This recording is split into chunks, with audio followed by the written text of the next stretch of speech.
కేరళ ప్రజలు ఒకవేళ ఉచితాల అనుకుంటే వైపు ఓటు ఒకవేళ అనుకుంటే అబ్బా తెలంగాణ వాళ్ళు బాగా ఉచితం వైపు పోతున్నారు, మొత్తం వాళ్ళకి అన్ని వచ్చేస్తున్నాయి, ఉచిత ఇక కరెంటు, మనం కూడా ఉచిత వస్తే బస్సు. ఏమని, ఉచిత బస్సు, ఉచిత వైద్యం, ఉమ్, వాళ్ళు వచ్చి చూడతారు కదా, వాళ్ళు వచ్చి చూసి తెలుస్తుంది కదా, మేము ఇస్తామని చెప్తున్నారు కదా. అంటే ఇప్పుడు కాంగ్రెస్ ఒక ప్రధానంగా మనం ఒక ప్రశ్న అడగొచ్చు, ఉచితాలతోనే మీరు గెలుస్తారా అంటే, కాంగ్రెస్ పార్టీ అని కాదు ఏ పార్టీనైనా మేనిఫెస్టోలో ఉచితాలతో గెలుస్తారా అంటే, గెలుస్తారని మన దగ్గర తెలిసిపోయింది. ఉమ్, మన దగ్గర మన దగ్గర గెలవడానికి, తెలంగాణ గెలవడానికి చాలా కారణాలు ఉన్నాయండి. అంత ఉచితంగా అని మనం చెప్పలేము. ఎస్. ఈరోజు బీఆర్ఎస్ వాళ్ళు చెప్తున్న దానికి కారణం కాదు, వాళ్ళు స్వయంగా వాళ్ళు తమ చెట్టును తామే అంటే నరుకున్నారు. బీఆర్ఎస్కి ఇక్కడ 2 సార్లు అవకాశం ఇచ్చాం, ఒకసారి కాంగ్రెస్ కూడా అవకాశం ఇచ్చి చూద్దామని అన్న ఎగ్జాక్ట్లీ అదొక యాంగిల్. అదే ఉచితాలు యాంగిల్లో అయితే యూడిఎఫ్ అక్కడ ఉచితాలు చూసైతే ఓట్లేసారని అయితే అనుకోలేము సాదిక్ గారు. అనుకోలేదు. లేదండి, ఇంకొక ముఖ్యమైన విషయం మీకు దృష్టి తీస్తుంది రాజ్. సామాజిక సంస్థలన్నీ, సివిల్ సొసైటీస్ అన్ని కూడా యోగేంద్ర యాదవ్ అక్కడి నుంచి వచ్చినప్పుడు మేమందరం సపోర్ట్ చేస్తాం, నో డౌట్, దాంట్లో ఏం డౌట్ లేదు. ఏమని సపోర్ట్ చేశాం? మార్పు మేము తెస్తాము, మేము నిరంకుశ ప్రభుత్వాన్ని నడపము, మేము అందరితో మాట్లాడి ప్రభుత్వాన్ని నడుపుతాము, వాళ్ళు మాకు చెప్పింది. విద్యకు ఎక్కువ బడ్జెట్ ఇస్తాము, వైద్యానికి ఎక్కువ బడ్జెట్ ఇస్తాము, అని వ్యవసాయానికి ప్రాముఖ్యత ఎక్కువ ఇస్తామని కూడా చెప్పారు. తర్వాత కులగణన చేస్తాము. ఇట్లాంటి కొన్ని అంశాలు వాళ్ళు చాలా క్లియర్ గా మా ముందుకు తీసుకొచ్చారు. అవినీతిని తగ్గిస్తామని చెప్పి, కానీ వీఆర్ నాట్ సాటిస్ఫైడ్. ఇప్పుడు పాస్ మార్కులే అని హరగోపాల్ గారు చెప్పినప్పుడు మేము హరగోపాల్ గారితో ఉన్నాం కాబట్టి చెప్తున్నాం, పాస్ మార్కులే, ఎక్కువ మార్కులు రాలేదు. ఆ పాస్ మార్కులు కూడా చాలా కష్టంగా వచ్చినాయి. కానీ మళ్ళీ అదే కార్పొరేట్ వ్యవస్థలో చొప్పించబడుతున్నారు. లగిచెర్లకు ముందు కానీ ఫ్యూచర్ సిటీకి కానివ్వండి, అంటే ఆ విషయం ఎందుకు తెస్తున్నా అంటే, కేరళలో మళ్ళీ వీళ్ళు ఇదే మొదలు పెడతారేమో మా భయం. అవును, ఇప్పుడు యూడిఎఫ్ గెలిస్తే కేరళలో మళ్ళీ వాళ్ళు కూడా ఇదే చేస్తారా? ఇప్పుడు ఈ విధంగా చేస్తామని చెప్పి రేవంత్ రెడ్డి చెప్పింది కదా, మరి ఇదే చేస్తారా? అక్కడ ఏమైనా మూసినది పట్టుకుంటారా వాళ్ళు అని మా భయం. అందుకోసమని అక్కడ సివిల్ సొసైటీ గట్టిగా ఉంది, వాళ్ళు ఆలోచన చేస్తున్నారు, ఓటర్లు ఆల్రెడీ నిర్ణయం తీసుకున్నట్టున్నారు.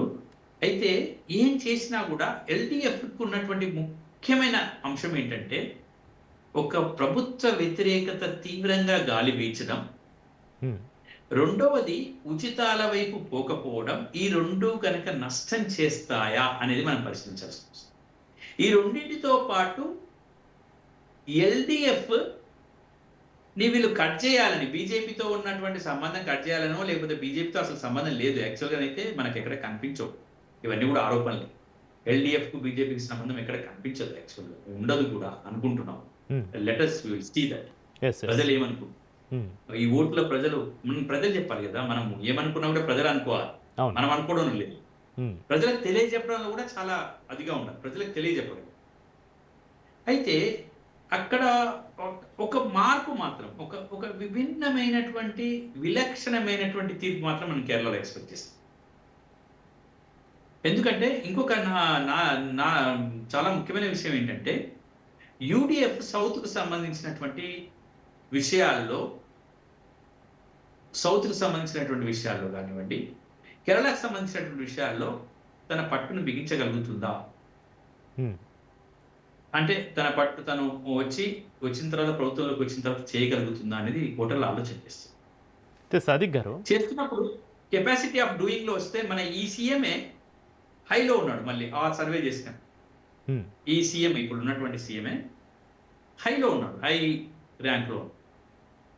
అక్కడ మీకు యూడిఎఫ్ లో ఒక మంచి నాయకుని పేరు చెప్పండి, ముఖ్యమంత్రి పేరు చెప్పండి,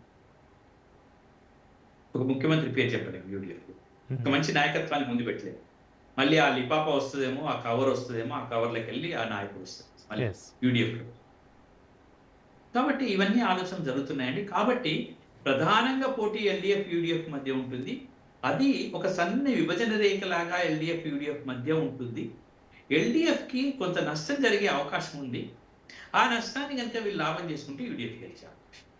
అయితే సాదిక్ గారు, ఇక్కడ వరుసగా 3వ సారి అధికారంలోకి రావడం కేరళ రాజకీయ చరిత్రలో అసాధ్యంగా కనిపిస్తుందని కూడా ఇంతకుముందు మీరు చెప్పినటువంటి పరిస్థితి. మరి విజయన్ ఈ హ్యాట్రిక్ కోసం నమ్ముకున్న ప్రధాన అస్త్రం ఏమిటై ఉంటుంది సాదిక్ గారు? ఆయన ప్రధాన అస్త్రాన్ని ఏం చెప్పట్లేదండి.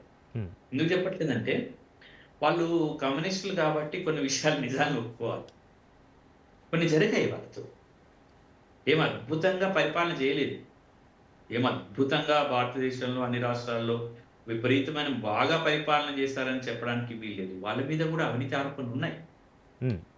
వాటిని వాళ్ళు సరిగ్గా తిప్పికొట్టలేదు. అందుకోసమనే యూడీఎఫ్ అంత పైకి లేస్తుంది. అక్కడ ఆ సర్వేల లోపల యూడీఎఫ్ పైకి లేవడానికి అది ప్రధానమైన కారణం. కాబట్టి మూడవసారి రాకపోవడానికి గల కారణాలు నేను చెప్తున్నా. ఆ సన్నని విభజన రేఖ వైపు పోగలుగుతారు కానీ ఆ గెలుపు వైపు పరిగెత్తగలుగుతారు కానీ గెలుపు రేఖను మాత్రం ఎల్డీఎఫ్ దాటే అవకాశాలు చాలా తక్కువగా కనిపిస్తుంది. యూడీఎఫ్కి ఇవన్నీ కలిసి వచ్చి గెలుపు రేఖను అంటుకునే పరిస్థితి కనిపిస్తుంది అనేది ఇక్కడ ఒక ఒక విశ్లేషణ. హ్మ్. దాంట్లో ఎందుకు అని చూసినట్లయితే కమ్యూనిస్టు పరిపాలనలో సైతం కొన్ని అవకతవకలు జరుగుతాయి, కొన్ని అవాంతరాలు ఉంటాయి, కొన్ని ఇబ్బందులు ఉంటాయి, ప్రజలకు కూడా ఇబ్బందులు కలుగుతాయి, కస్టమర్ డెత్స్ ఉన్నాయి కొన్ని. అట్లాంటివి ఉండొద్దు. వన్యప్రాణులకు సంబంధించినటువంటి అనేక కేసులు ఉన్నాయి. ఒక మనం పాయింట్స్ చూసినట్లయితే చాలా మనకు ఇంపార్టెంట్ పాయింట్స్ ని మనం చూసినట్లయితే ఏవి ప్రభావితం చేస్తాయనే న్యూస్ పేపర్లు అనాలిసిస్ చేసినట్లయితే ఓటర్ల దృష్టిలో చాలా ఆర్థిక సంక్షోభం ఒకటి చాలా ప్రభావితం చేసే అంశం. ఆర్థిక సంక్షోభం తర్వాత అత్యధిక నిరుద్యోగిత రేటు ఉంది, 15% అన్ఎంప్లాయ్మెంట్. వలస సమస్యలు ఉన్నాయి, వలసలు మైగ్రేషన్ సమస్యలు ఉన్నాయి, వన్యప్రాణుల బెడద ఉంది, ఓట్ల తొలగింపు కూడా ఉంది. తర్వాత చర్చిల వివాదాలు కూడా ఉన్నాయి. అక్కడ క్రిస్టియన్ సంబంధించి చర్చిల వివాదాలు కూడా ఉన్నాయి. అక్కడ లా అండ్ ఆర్డర్ సిచ్యువేషన్ కూడా క్లారిటీగా లేదు అని కొంతమంది ఓటర్లు నమ్ముతున్నారు. కుంభకోణాలు అవినీతి జరుగుతున్నాయని మరి దీనికి ఎట్లా మరి కమ్యూనిస్టులు కూడా కుంభకోణాలు అవినీతి జరుగుతున్నాయంటే మరి ఎట్లా పాలనలో కూడా వైఫల్యాలు ఉన్నాయని చెప్తున్నారు. కాబట్టి అంత ఈజీగా ఎల్డీఎఫ్కి అంత ఈజీ అయితే కాదు సాదిక్ గారు. ఖచ్చితంగా కాదు. ఖచ్చితంగా అంత. ఇంకోటి ఇన్ఫ్లేషన్ రేట్ ఉంది, బాగా ఇన్ఫ్లేషన్ వచ్చింది, అక్కడ బాగా రేట్లు పెరిగిపోయాయి. ఇన్ఫ్లేషన్ వీళ్ళు అది చేయలేకపోయారు. ప్రాంతీయ అంశాల విషయంలో కూడా వాళ్ళు చెప్తారు. సంక్షేమ పథకాల చెల్లింపు కూడా ఇప్పుడు ఇక్కడ కూడా చూడండి, ఇప్పుడు తెలంగాణలో జరిగినట్టు అక్కడ కూడా సంక్షేమ పథకాలని అనౌన్స్ చేశారు కానీ ఇవ్వలేకపోతున్నారు. అంత బాగా చేయలేకపోతున్నారు. సంక్షేమ పథకాలు ఏ ప్రభుత్వంలోనైనా చేయలేరండి. హామీలు ఇవ్వడం వరకే కానీ అమలు పరచడంలో విఫలం చెందుతున్నాయి పార్టీలు. చాలా ఘోరం అండి, చాలా ఘోరం. అయితే సాదిక్ గారు, వైద్య రంగంలో నిర్లక్ష్యం, ఇప్పుడు వైద్య రంగంలో నిర్లక్ష్యం కనిపిస్తే కష్టం అండి. విద్యా రంగాన్ని కొంత వాళ్ళు తీసుకురాగలుగుతారు కానీ వైద్య రంగంలో నిర్లక్ష్యం కనిపిస్తుంది అక్కడ. అయితే సాదిక్ గారు ఇక్కడ స్థానిక సంస్థల ఎన్నికల్లో యూడీఎఫ్ మంచి ఫలితాలను సాధించింది. అయితే అసెంబ్లీ ఎన్నికల నాటికి అంతర్గత కుమ్ములాటలు, అభ్యర్థుల ఎంపికలో వైఫల్యాలు మళ్ళీ కొంప ముంచుతాయా? ఇంతకుముందు మీరు అన్నారు యూడీఎఫ్లో సీఎం అభ్యర్థి పేర్లు చెప్పండి అని, అక్కడ చెప్పలేని పరిస్థితి. అంటే ఒక ముఖ్యమైన విషయం అండి, ఇప్పుడు సతీశన్ కానివ్వండి, ఇంకెవరైనా కానివ్వండి,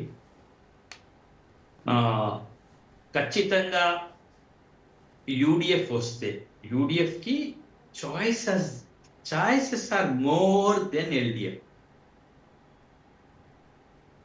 యూడిఎఫ్కి ఎందుకు అంటే మీరు అన్నట్టు ఈ స్థానిక సంస్థల ఎన్నికల యొక్క నెట్వర్క్ వాళ్ళకి వచ్చేసింది.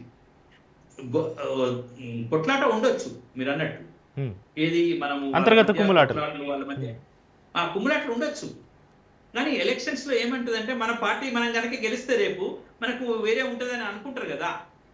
ఓకే, అట్లా ఏకీకృతం అవుతారు వాళ్ళు, అట్లా ఏకీకృతమయ్యే అవకాశం. ఇంకొక ముఖ్యమైన విషయం ఏంటి,